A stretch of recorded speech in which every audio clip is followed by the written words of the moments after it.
এখন শুনবেন রাত 6 গিরা 13 ফুট 6 ইঞ্চির সংবাদ, সাথে আছি আমি মিস্টার পাশাবাই। এদিকে সেলিমপুরের বিশাল মুরগা মুরগির এক মিছিল বের হয়েছে। অবশেষে জানা গিয়েছে মুরগা মুরগির যদি ডিমের দাম বাড়ানো না হয় তাহলে তারা আরও জুড়ে মিছিল করবে বলে জানিয়েছেন আমাদের মিস্টার মুরগা চৌধুরী। এদিকে রাশিয়ার থেকে 1 বস্তা পেট্রোল ও 13 বস্তা কেরোসিন আসায় বাংলাদেশের মানুষ খুশি হয়ে আরও 500 গুণ রাশিয়াকে ভোট দিয়েছেন বলে জানিয়েছেন আমাদের বিশেষজ্ঞ সাংবাদিক মিস্টার হ্যাকার লেউরা চ্যাটার্জি। এদিকে ডেউয়ে ডেউয়ে বাড়ি লেগে সুরমা নদীতে আগুন লেগে গেছে বলে জানিয়েছেন মিস্টার কাকড়া চৌধুরী আরও জানিয়েছেন ডেউয়ে ডেউয়ে বাড়ি লাগার কারণে আগুন লেগেছে ঠিকই, কিন্তু শেওলাগুলা নিরাপদ স্থানে আছে, মাছের কোনো ক্ষয়ক্ষতি হয়নি। আগুন উপকূলীয় দিকে গেলে পরে আগুন নিবানোর জন্য 500 দর্জন ফায়ার সার্ভিস এবং 1300 কার্টুন সেনাবাহিনী এসে আগুন নিয়ন্ত্রণ আনেন বলে জানিয়েছেন আমাদের মিস্টার হ্যাকার চ্যাটার্জি।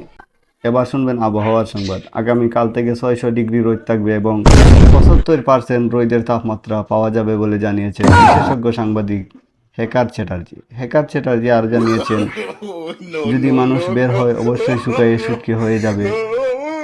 বিশেষভাবে অনুরোধ করা হয়েছে কেউ যেন ঘরের বাহিরে না যায়, ঘরের বাহিরে গেলে অবশ্যই মাস্ক পরে যাবেন, মাস্ক পরলে রোদের তাপটি কম লাগবে। এবার শুনবেন খেলাধুলার সংবাদ। এদিকে বঙ্গোপসাগরে বিশাল ক্রিকেট খেলার আয়োজন করা হয়েছে, সেখানে প্রধান খেলোয়াড় হিসাবে মেসি ও নেইমারকে ডাকা হয়েছে।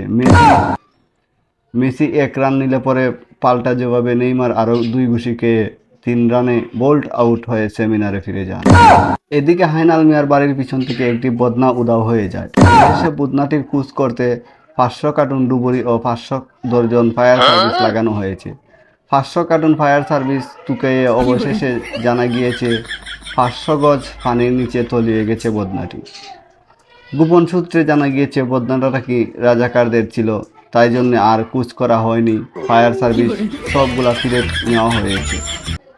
খবরটি শেষ হলো। আগামী খবর বা ভিডিও নিয়ে আসবো আগামী সপ্তাহে। সাথেই থাকুন, ভালোই থাকুন। নতুন হয়ে থাকলে অবশ্যই চ্যানেলটিকে সাবস্ক্রাইব করুন। Thank you for watching Ideas gram.